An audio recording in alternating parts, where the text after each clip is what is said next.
Legends, and welcome to another episode of Displaying Model Behavior. And today we are doing a team building exercise. Yet it's not actually to build our camaraderie within our own team here because we're all good. But this is kind of a new name for a segment I've been doing for a while now. Team building. It's like, it does what it says on the tin. I've got all these figures and I didn't realize, like, oh wait, I've got that guy there, that person there, that one there. This makes a team. In this case, can you see from the mismatch of plastic in front of me? It's the West Coast Avengers. So let's build this team, baby. I don't know why I cut that like a wrestling promo, but there you go. Ugh, it sounded kind of like Chris Jericho, didn't it? Come on, baby! Ugh. I don't mind Chris Jericho, but he's a bit... But yes, we have the whole team here. Well, we don't have the whole team. That's what we're going to do. We're going to talk about things as we go. We need to talk about this. Because the West Coast Avengers are they're a fun mismatch of all sorts of different people and characters, and it's a fun way that the team came together. And also, it's a great use of figures that I'm like, where do I put you? What do I do with you? And then it's like, oh, wait, West Coast Avengers, of course. So, the very first person, which is like the centerpiece of the team, is, of course, Hawkeye, Clint Barton himself. Now, Hawkeye is like, it's funny, he's, kind of like a secondary tier member of the Avengers. When you think Avengers, it's, Captain America, Iron Man, Thor. But really, one of the guys who's like been there, like through thick and thin and in different iterations, like the heart and soul of the team, really is Hawkeye. And, people kind of like make fun of him from the movies, like, oh good, Hawkeye's here, we have some arrows, but he's the soul of the team. And I think mostly because he's just a dude, It's like he's not a superpowered god. He's just a man who's good at doing stuff. Like a very practical person. Like if you needed some shelves put up, get Hawkeye. And the same goes for Black Widow as well. But I think Barton even more so because whereas Black Widow is kind of like almost superhuman because of her insane, like Russian assassin training, Hawkeye is just such a regular guy. He's so sort of likable. He's the everyman, and he is, in this case, the leader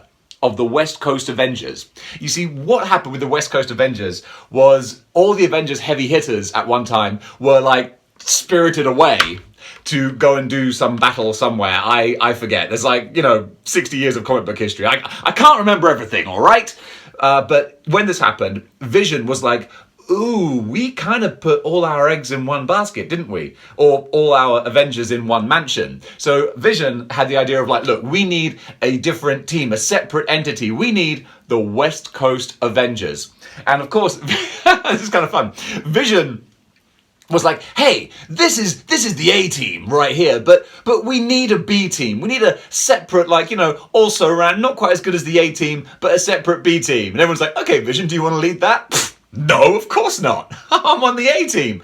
But Hawkeye, you can run the B team. It's a bit of a dick move from Vision. He's like, yeah, we need some second stringer teams. I'm not going to be a part of it, obviously. But Hawkeye can be. But Vision does come in later. And the thing is, the Vision in Avengers West Coast is he's the all-white version of Vision, which obviously we don't have a Marvel Legend of yet. I mean, it would be an incredibly easy custom to make. But, I mean, why would you want to paint over this beautiful, glorious, shiny, metallic Vision? This guy is just so gorgeous. So I'm going to put him sort of like as a reserve member of my squad here, because that's the thing. Full disclosure, I don't have everyone. Not even close. To be honest, Marvel Legends don't have everyone, so I can't be held too accountable. But we'll do the best we can, because again, this show's about it's about the journey, not the destination. Almost got that completely wrong.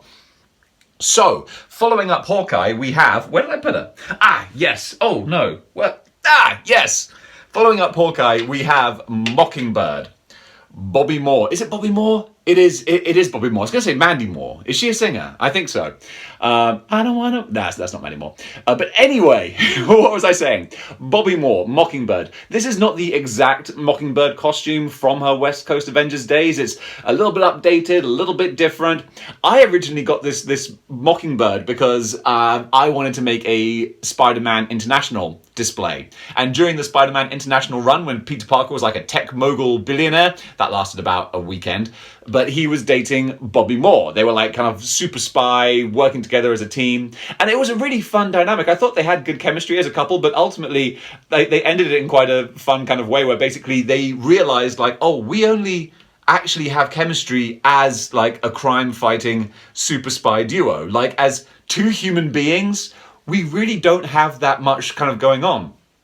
And that is actually something that I think a lot of people can identify with. Not necessarily being, crime-fighting superheroes, and that's when it works. But like, you'll function on one level. It's like, oh man, like we're straight fire in the bedroom. But then outside of that, we're like, we got nothing in common. Been there. So we've got our two sort of primary players. Vision's kind of floating on the background here. But a big storyline, I'll dig him out, was Centurion Iron Man. Now, this is why I was so happy to get like the little brainwave of West Coast Avengers, because I was like, light bulb moment. Finally, I know where to put Centurion Iron Man, because I don't like having... Where did I put... I have his little blast effects. What did I do with his blast effects? Come on, Dave. There we go. I was like, I like Centurion Iron Man. He's got like the weird neck hinge, which doesn't look great, but I still dig him. I really like my Iron Man. I might do a video like comparing the 4 primary Iron Men, like which Iron Man is best, because people tend to dig those comparison videos. So we might have a play around with that. But in the meantime, Centurion Iron Man goes in the West Coast Avengers. And the interesting thing, and again, I know this is, not news to a lot of you, but this Iron Man was in fact Rhodey. So it was James Rhodes in the Centurion armor. And what I was gonna say, what the rest of the team didn't know was that was the case. So the rest of the team didn't know that it was Rhodey in the armor. They thought it was Tony Stark. So I would assume that Rhodey, like they have some voice modulation or something to make him sound like Tony Stark. I don't know if they ever addressed that. They must have, because otherwise it's going to be pretty obvious that's not Tony Stark. But I don't know, having not read the original West Coast Avengers run, I don't know why there was the subterfuge. It's like, why did you feel you had to do that? That's what I was looking for. A flight stand. I was going to have him standing, but actually, why? Why have him standing? This is an Iron Man type character. I don't have his booster jets on me. They're in the photo box somewhere. But still, we'll set him up on the flight stand, and that's going to look a little bit more dynamic. I mean, if you've got a flying character, then why not make the most of it, hey? In fact, can we jack him up a little bit more? I love using tins for these things. Yeah, there we go. That's kind of cool.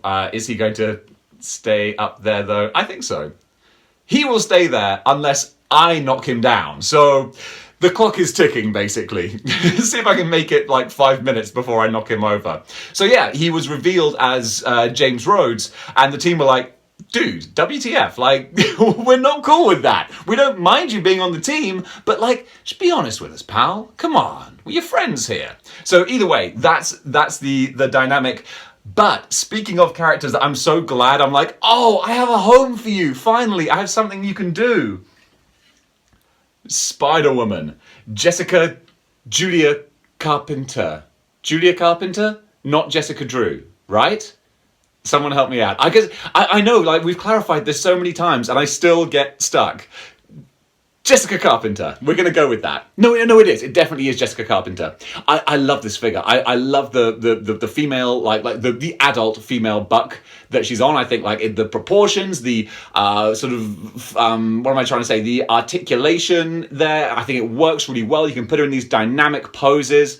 I think this is such a great figure. And she was kind of getting lost in the shuffle because I was like, I don't know what to do with you. I don't know where to put you. And that's a real shame because she deserved better. Well, now she can be in the West Coast Avengers. Such a win. Now then, this is where things get a little more sort of spotty. In the West Coast Avengers, we have... Oh gosh. What is it? His name? US Agent. Oh gosh, that was ridiculous. We have US Agent. We don't have US Agent as a Marvel legend. Okay, yeah, fine. We go way back.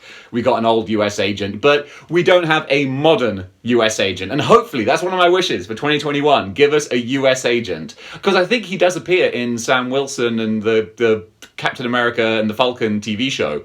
I think, or Bucky and the Falcon. What's it actually called? Either way, I think they have US Agent in that. So I'm sure we'll get a US Agent Legend. But in the meantime, we will go for the basic Cap figure. And actually, what happens is in the comics, the West Coast Avengers are way more tied in with the government than the regular Avengers. They sort of work sort of side by side, a bit like X Factor in a way, during their time working for the government. And what happens is the government are like, you guys aren't really operating the way we want you to. You know, Hawkeye's a bit of a contrarian, so they bring in US Agent to run the team. And I love the character of US Agent because he's not stable. He's a little bit caca for cuckoo puffs. You know, he's such a patriot that it's like, oh, you need to maybe like just relax a bit, dude. So I kind of like that as a character, because like not every character has to be a great moralistic super perfect person, because human beings aren't, and that's kind of cool for US Agent. So I'm really looking forward to seeing him in the TV show, and also getting a decent legend of him as well. Oh. Hey, the one that didn't fall down was the one I was most worried about. So yeah, I want to see more of US Agent. Whenever he's in a team book, that will be a reason for me to be like, okay, I'm gonna give this book a try, because I just like seeing the dynamic, because it's boring when it's always just a bunch of good guys and they all get along because they're good guys. And it's like, well, I want some more dynamic sort of relationships in the team, and conflict and that kind of thing. And that's what US Agent will always bring. And it's a dynamic that you don't often see all that much. So yeah, I'm down like a clown for that. And let's also put Spider-Woman up here as well, so we can get a bit more height going on. I'm going to sort of turn her around on her stand. Oh, she's got such a skinny waist. It doesn't grip her as well as it might do. But there you go. All right, I'm going to pause this while I reset it. I tell you what, that's so funny. I think I went into a bit of a fugue state while I was talking, because I don't remember putting War Machine on the table, but he was there. So there's War Machine. So what happens is, once it's revealed that Rhodey is Iron Man, he goes back to being War Machine, or when War Machine becomes a thing, then he returns to the team. So he's been under the team in 2 different guises, which is kind of fun. So I'll include them both here just for the sake of this display, because you can see, like with Captain America and whatnot, we're taking some liberties. Now then, I'm going to give you one more sort of regular cast member. And this was a funny one, because I never considered Moon Knight to be much of a team player. Because for a start, he's got some serious issues he needs to contend with his multiple personality disorder and all the sort of unpredictable nature of his character. But he was a regular member of West Coast Avengers. Unfortunately, whenever I have him on the stand doing a program, he's so bright white, he just blinds everything else. But we're getting to the end of this now. So Moon Knight is a regular, character contributor to West Coast Avengers. Now, a couple of also-rans, I guess. We have Darkhawk, who was not a regular member, but he did make a lot of appearances with them. He was kind of their a go-to helper-outerer, I guess. That's a term. Look it up. So we had Darkhawk, and finally we had Machine Man as another guy who was not an official member of the West Coast Avengers, or maybe he was, but he wasn't a regular roster member. Gosh, it's easy for me to say. And folks, I know what you're thinking. Don't scream. Wonder Man. I don't have Wonder Man. And I know Wonder Man is like, he's a franchise staple player, but I passed up on the chance to get that figure only a couple of days ago. Someone was selling him and it was a decent price, but he didn't have his effect pieces, and that would just drive me crazy to have the figure but not the effects. And then someone else bought him, and then I looked up at my Magneto and I was like, Magneto has 2 of those effects. I could just put one on. Shoot. So, I still need a Wonder Man. I will get a Wonder Man. And of course there is Tigra as well. And Tigra, I am waiting for a new Marvel Legend. We have an old one, but she's quite hard to come by. I'm not going to spend like a lot of money on Tigra. Hopefully we'll get a new Tigra. And also there's other characters who have come and gone, but of the figures I have, this is my West Coast Avengers display. And you know what? I'm pretty dang darn happy with it. I won't have this as a permanent display because, I want War Machine more for my kind of 90s Avengers display, but Centurion Iron Man, I think I am gonna have a West Coast Avengers display, but it's gonna be Centurion Iron Man. It's gonna be Spider-Woman, maybe Machine Man, Hawkeye, Bobby Moore, and Moon Knight. That's a good base. And then when I'm actually able to get my hands on Wonder Man. Oh, that was such a bad call, Dave. Bad call. Next time you're tempted by a figure, just buy it. In the last video, I was lamenting not getting Daredevil in the Defenders pack. Now it's Wonder Man. And, regret is a terrible thing to live with. Let that be the lesson of this episode. What a dark tone to go out on. Anyway, guys, thank you so much for watching. If you enjoyed this episode and you want to see more, then click the links below, I guess. And what are your opinions on the West Coast Avengers? Do you think they're great? Do you think they're stupid? Who did I miss out? Comment below, let me know. And before I go, we're going to send you to I almost got that out in one go. I'm going to send you to the Data Blast to look at all the awesome things that I've found on Instagram. Check the names of the creators, go give them a follow because they're doing awesome work. And until next time, folks, keep displaying model behavior.